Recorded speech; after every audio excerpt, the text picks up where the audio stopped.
It is coming up to 14 minutes after 7 o'clock. The race for Danny Williams' old seat is now in the home stretch. The by-election in Humber West is less than a week away. Candidates for the three political parties have been busy campaigning. Rosie Myers is running for the NDP, Mark Watton for the Liberals, and Vaughn Granter for the Progressive Conservatives.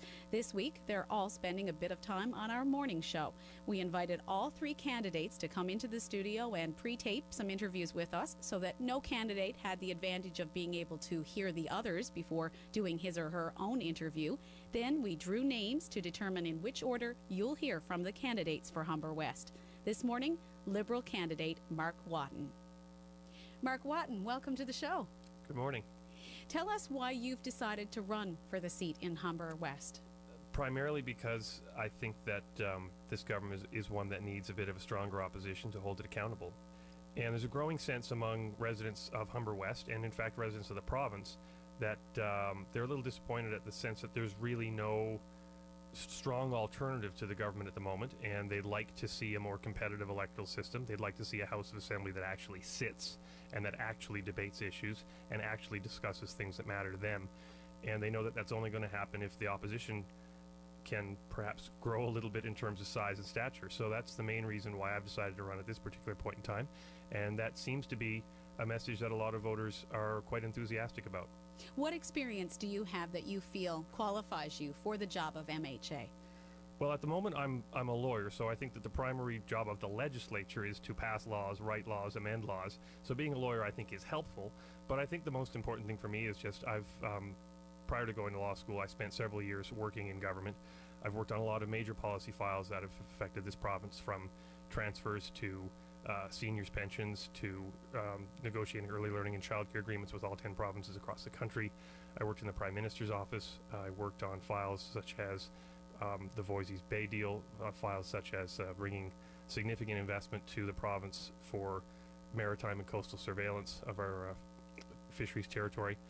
Those are the kinds of issues that I dealt with firsthand in government for a number of years at a very senior level, and I think that it's the kind of experience that I'd like to bring to the House of Assembly. You've lived outside the region for a number of years now. How well do you feel you know the issues of the people of Humber West? I spend a lot of time in Corner Brook. This is where I spend most of my spare time over the last number of years, and while I did go to university and move away shortly after high school, as a number of my classmates have right across this country, I've been lucky enough in my professional life to be very much engaged on a lot of policy files that directly affected Newfoundland, whether it's fisheries issues, finance issues, or just working on political campaigns. I've worked, I think, on every provincial and federal election campaign that's taken place in the province between the time I left and now, and I've managed to maintain contact with a great number of my friends here in town. Most of my extended family is still here in town, and I spend a lot of time here. What are you hearing from people in the district about the issues that matter to them? There are several issues that are front and center. I think it's changed a little bit during the campaign, despite how short it has been. During the first week, I heard a lot about the Auditor General's report. People were a little upset about what they perceived as a real lack of accountability on a number of fronts that the Auditor General highlighted. There's a growing divide between people who have a secure retirement and people who have a retirement plan and those who don't. I think when they saw in the news some of the stories about the lack of oversight in terms of government pensions in general, I think that there were a lot of voters who were quite upset about that and wanted to talk about that at the doorsteps. The one issue that I think has been prevalent every night I've been door knocking is a mention, especially when you knock on apartments, the issue of housing in Corner Brook. It's really strange. I mean, Corner Brook is, in terms of its population, a significantly smaller community than it was when I went to high school. Yet it is physically larger. So it's hard to imagine in a city that has grown in size physically, in terms of the number of households, the number of streets, the number of roads, the number of buildings. It's hard to imagine that a city that has grown in size yet shrunk in population has such a squeeze for available housing. And I think we really have to work with both levels of government to find some creative solutions here, whether it's giving tax incentives to longtime residents of the city to develop their own older housing stock into multiple dwelling units or that sort of thing.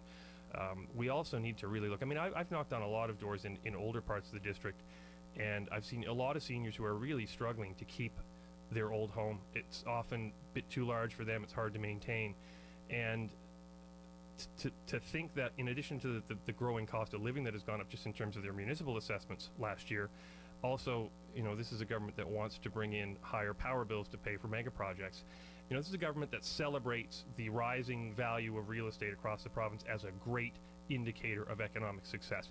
And if you're a homeowner, I'm sure that's definitely the case.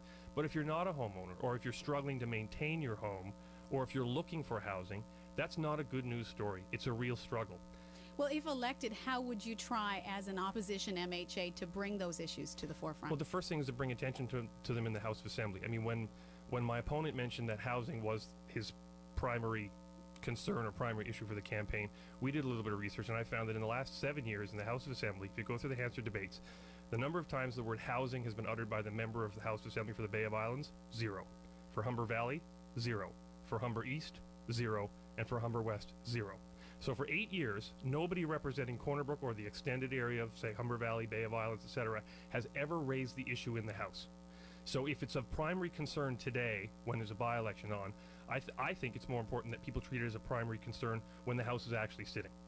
This region has a long history of having members on the government side. How do you overcome that? I think I've heard that, there's no doubt, and I know that it's something that that at least one of my competitors wants to make a big deal of, but I think that people have to consider whether, at least between now and the next general election, it's in their interest to have someone on the government side or someone on their side, a voice for the government or a voice for them. I think the old style of politics of giving people the impression that if they vote for someone of the wrong strike, they'll somehow feel retribution on account of it. I'd like to think that we've moved beyond those days. Clearly some people on the other side don't believe we have. But I'd like to think that most of the infrastructure that has been developed in this city over the past decade has done so because it was needed, because it was a priority, and because when the government finally had oil revenue coming in, it was a long-standing priority to bring improved infrastructure not only to Corner Brook but to every other community in the province where there was a need. We have about a minute left. Give me a quick summary of why people should vote for you. Primarily, they should vote for me because somebody in the House needs to hold the government a little more accountable. And while we do have an effective and enthusiastic opposition, it's a very small opposition. This is a House of Assembly that has gone from sitting an average of 90 days back in the 90s to sitting between 30 and 50 days over the last number of years. And to think that people's interests are represented when there's no debate and no discussion happening in the House of Assembly or elsewhere, I just think that's kind of a black mark on Newfoundland democracy.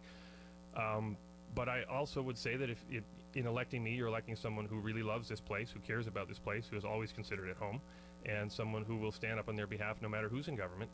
Thank you for coming in. Thank you for your time. Mark Watton is the Liberal candidate in Humber West.